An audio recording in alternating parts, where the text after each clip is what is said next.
7 मार्च को मतदान होना है और हम सभी जानते हैं कि वैश्विक स्तर पर भारत सबसे बड़ा लोकतांत्रिक देश है।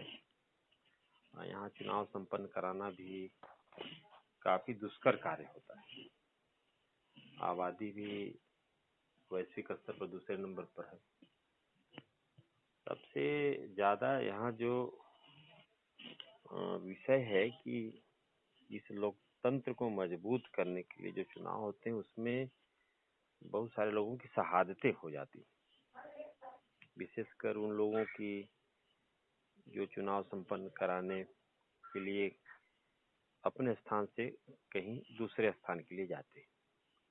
उसमें सरकारी कर्मचारियों की विशेष भूमिका होती है। और ऐसी ही एक अत्यंत दुखद घटना हुई है। सोनभद्र में 7वें चरण का चुनाव हो रहा है और मारकुंडी में बस से अपने अर्धसैनिक बल सीआईएसएफ के जवान आ रहे थे। दुर्घटना हो गई और उसमें जवान की शहादत भी हो गई और कई उसमें अत्यंत घायल हैं। इस संदर्भ में हम जिले के पत्रकार आदरणीय श्री कौशलेंद्र पांडे जी, आपसे हमें चाहेंगे कि ये घटनाक्रम था क्या, कैसे यह सब हुआ, इसके बारे में बताएं। घटना शुक्रवार की देर रात की है जी। कुशीनगर से सीआईएसएफ जवानों को एक रोडवेज बस ओबरा क्षेत्र के लिए लेकर आ रही थी।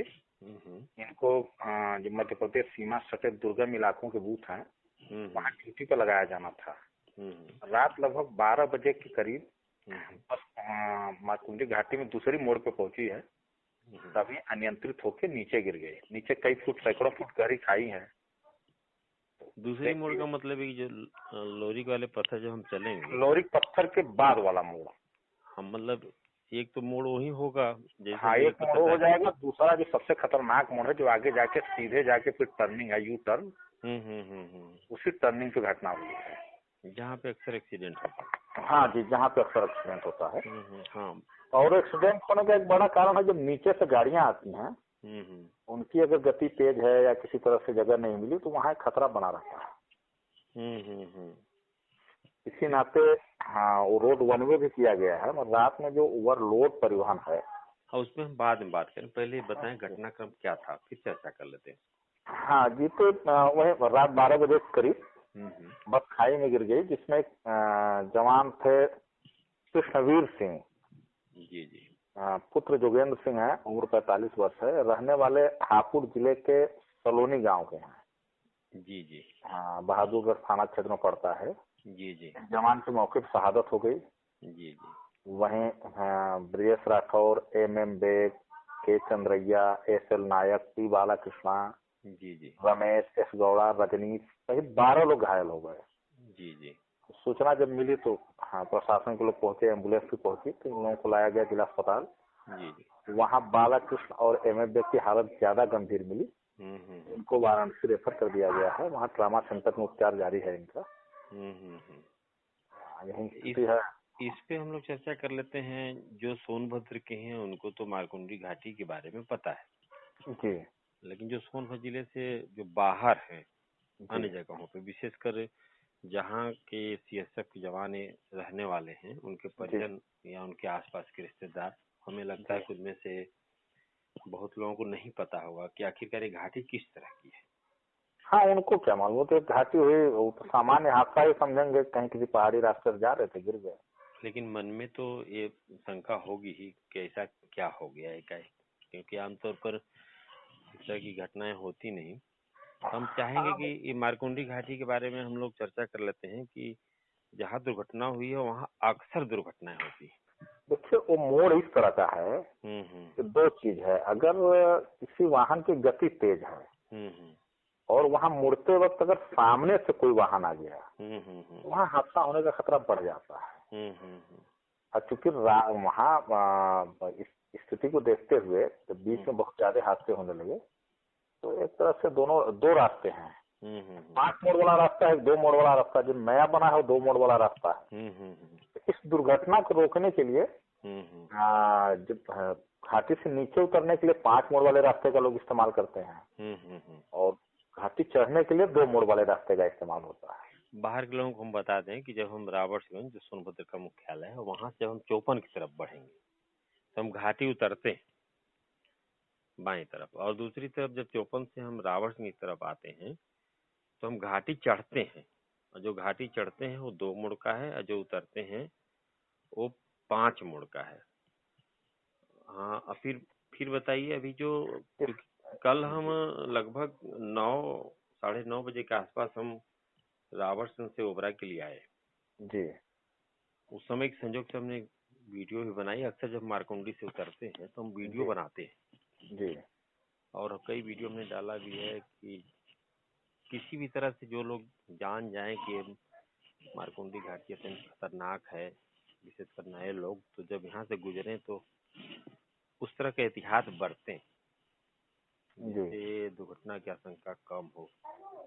उस हमने एक चीज देखा कि चढ़ने के लिए ये रास्ता तो 2 मोड़ वाला है, जो बाद में बनाया गया जी, उस पे गाड़ियां एकदम लगी हुई थी, जाम की स्थिति थी, और जब हम उतर रहे थे तो जिस रास्ते से उतरना था उसी रास्ते से गाड़ियां उतर भी रही थी। और ये जो भार वाहन है, जो इन दिनों हम सभी जानते हैं कि ओवरलोड गाड़ियां बहुत चल रही, ये गाड़ियां चढ़ रही थी। करीब 9 साढ़े 9 बजे की बात है। अब अर्धरात्रि में क्या पूछन थी, इसकी जानकारी तो हमें नहीं है। देखिए, आप अगर 1 साल 2 साल या 6 महीने के भीतर जो घटनाएं हुई हैं मारकुंडी घाटी में, और खासकर जो गाड़ियां पलटी हैं या खाई में गिरी हैं, बड़े वाहन जो गिरे हैं, उस मैक्सिमम घटनाएं रात में हुई हैं। और उसका होने का सबसे बड़ा कारण है कि जब भी आप अगर चौपन से राबर्ट्सगंज जा रहे हैं, तो जब आप पहुंचते हैं मारकुंडी तो वन वे आपको जाम मिलेगा, और मुश्किल से 7 या 8 बच्चे मार्ग वन वे के होने की स्थिति हो जाती है। उसका बड़ा रीजन यही है कि दिन भर जो ओवरलोड और बगैर परमिट वाली गाड़ियां हैं या उस तरह की गाड़ियां हैं दूसरे राज्यों के परमिट वाली, गाड़ियां सब दिन भर दाएं बाएं खड़ी रहती हैं। रात में फिर जब वो लोकेशन मिलता है, जैसे पासर कर लीजिए, लोकेशन माफिया कर लीजिए, सिंडिकेट जुड़े होते हैं अधिकारियों और कर्मचारियों से, तो जैसे सब कुछ मिलता है, सब कुछ ओके है, 7 बजे के बाद गाड़ियां रोड पे आनी शुरू हो जाती है। एक बात हम सामान्य तौर पे समझ लें कि प्राचीन काल से कहा जाता है कि भैया ये अंधेरिया रात ही चोरन खातिर ठीक होला, वो जो रात से भी भयभीत होते हैं जी।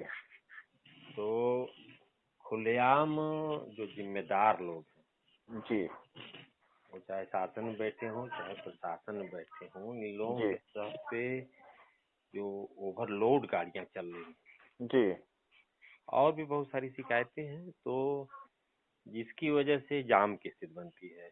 जी, बीच में तो जाम में हमें बताया गया कि एक एम्बुलेंस फंस गई, उसमें एक महिला की मौत भी हो गई थी। तो यह तो अत्यंत ही आप ऐसे समझ लीजिए, हर 2 दिन 3 दिन 4 दिन से 10 से 12 घंटे जाम लगना मतलब एक तरह से नियम बन गया है। चौपन से राबर्ट्सगंज की तरफ आने वाले रास्ते पे तो गाड़ियां क्या करती हैं कि जब वो रास्ता मिलता है तो जो उतरने वाला रास्ता है, जो राबर्ट्सगंज से चौपन जाते हैं उतरते हैं घाटी, उसी रास्ते पर लोग गाड़ी बढ़ा देते हैं। अब घर से गाड़ी गई तो उसको तो समझ में आ रहा है कि वन वे है रास्ता, तो स्पीड भी ठीक ठाक रहती है और पास ड्राइवर भी निश्चिंत होता है। सामने से अगर अचानक से गाड़ी आ गई, अगर वो बड़ी गाड़ी है, ट्रक है, हाईवा है, ट्रेलर है, तो जाहिर सी बात है कि एक्सीडेंट होने की संभावना बढ़ जाती है। पहले जिस समय ये मारकुंडी घाटी बनी थी, जो 5 मोड़ वाली बात है जी, उसमें हमको लगता है 4 चक्का वाली भी ट्रकें हुआ करती थी, 6 चक्का वाली जी। उस समय इतनी बड़ी गाड़ियां भी नहीं हुआ करती थी, कम ही स्पेस में अपना घूम लेती थी, कम स्पेस में निकल जाती थी, और गाड़ी थी तो उस समय इस तरह से ओवरलोडिंग या जो रात का अंधाधुंध खेल चल रहा है वो नहीं था। इधर 10 सालों में बहुत ज्यादा बढ़ गया। हम ये कह सकते हैं कि 10 का लगभग कहिए 15, हाँ 15 कर लीजिए। 15 साल पहले शुरुआत हुई और 10 साल से ताप पे है। किसी की सरकार हो, खनन बंद हो या चालू हो, उनकी संख्या कम नहीं हो रही है। अगर वैध बंद है तो अवैध चल रहा है, सब कुछ चल रहा है। हमें कह सकते हैं कि भ्रष्टाचार के मामले में जी, चाहे 2007 से 12 की बहुजन समाज पार्टी की सरकार रही हो, जी, चाहे 2012 से 17 तक की समाजवादी पार्टी की सरकार रही हो, जी, या 2017 से 22 की सरकार रही हो, जी, ये दिन दुना रात चौगुना फला फूला है, बढ़ा है, कम नहीं हुआ। जी। अच्छा, एक बड़ी बात यह है कि इसमें आप ये नहीं कर सकते, किसी दल का ऐसा आदमी नहीं है जो इसमें संलिप्त न हो। कोई कम है, कोई ज्यादा है। हाँ, जैसे अभी भी एक सरकार तो इसमें भाजपा की है, मगर जो आया है बीच में खनन वाला मामला आया था, उसमें सपा के बड़े नेता का नाम सामने आया। और दिलचस्प बात है कि इनसे जुड़े लोग सड़क पे उतर के प्रदर्शन भी करते हैं खनन के विरोध में, परिवहन के विरोध में। मगर जब आप पता करेंगे तो उसके पीछे कहीं न कहीं उद्देश्य यही होता है कि हमारे खनन, हमारे परिवहन से कोई हस्तक्षेप न आए। इसने जनता का बड़ा नुकसान किया है और ये हादसा हुआ, उसमें जाम बड़ा कारण। एक दुखद स्थिति है कि एक वैश्विक स्तर पर सबसे बड़ा लोकतंत्र और उस लोकतांत्रिक चुनाव को सकुशल संपन्न कराने के लिए इन जवानों की शहादत गई। जी। एक तरफ अब दूसरी तरफ ये भी देखते हैं कि इसमें तो जनपद में उग्रवाद नहीं बराबर है, लेकिन उनमें भी जो शहादतें होती हैं जवानों की, उसके पीछे भी अन्य विभागों के या शासन प्रशासन के लोगों के भ्रष्टाचार ही जिम्मेदार होते हैं, जिनकी वजह से लोगों में आक्रोश, गुस्सा होता है और वे उग्र हो जाते हैं। और आमना सामना ये जो सुरक्षा प्रहरी हैं, इनसे होता है, जिनका उसमें कोई दोष नहीं होता। बिल्कुल। और एक घटना का एक पहलू ये भी है कि अगर अभी किसी नेता के जन्मदिन पे अपने चेहरा दिखाना हो, तो एक मरीज को फल देने के लिए 10-10 20 नेता लाइन में लगे मिल जाएंगे। मगर एक जवान की मौत हो गई, लगभग 10-12 जवान घायल होकर अस्पताल में हैं, मगर वहाँ किसी भी पार्टी का कोई महत्वपूर्ण नेता उनका हाल लेने नहीं पहुंचा। यह अत्यंत दुखद ही नहीं बल्कि हम ये कह सकते हैं कि दुखद ही नहीं बल्कि घृणित भी है जी। इससे ज्यादा और क्या हो सकता है। हाँ भाई, हमारी सुरक्षा के लिए आ रहे थे ना। हाँ, हमारी सुरक्षा के लिए आ रहे थे और हमारा लोकतंत्र बचेगा तभी देश में शांति व्यवस्था या डेवलपमेंट, चाहे जो कुछ भी होगा जी, मूलाधार तो लोकतंत्र ही है। जी। आपने बहुत ही वाजिब सवाल उठाया और अत्यंत दुखद है। और हमारे आप जैसे लोग ऐसे जिम्मेदार पदों पर बैठे हुए लोगों की घोर निंदा करते हैं, जिन लोगों ने संवेदनहीनता दिखाई और चुनाव महत्वपूर्ण नहीं था लोगों के बीच जाके आप वोट मांगते, बल्कि उससे ज्यादा यह महत्वपूर्ण था कि जो पीड़ित लोग हैं उनकी मदद में आप आगे बढ़ते, उनका हाल समाचार लेते, उनके लिए व्यवस्था की बात करते। बिल्कुल। और उसमें समय भी नहीं देना था। अगर आप 10-20 मिनट पे जाते तो वहाँ बेहतर होता है, क्या व्यवस्था है क्या नहीं है, आप उसको देखते, माहौल क्रिएट होता, उनको जवानों को भी लगता है कि नहीं, आत्मबल होता है। हाँ, आत्मबल होता है कि लोग देखने आए हैं, पूछने आए हैं। हाँ, नए स्थानों पर जब कोई चीज होती है तो इस तरह जाने पर उस पर आत्मबल मिलता है। जी। और जो शासन प्रशासन करना है, डॉक्टर चिकित्सक को करना हो तो करेगा, लेकिन एक संवेदना जगती है उसके प्रति। जी, जी।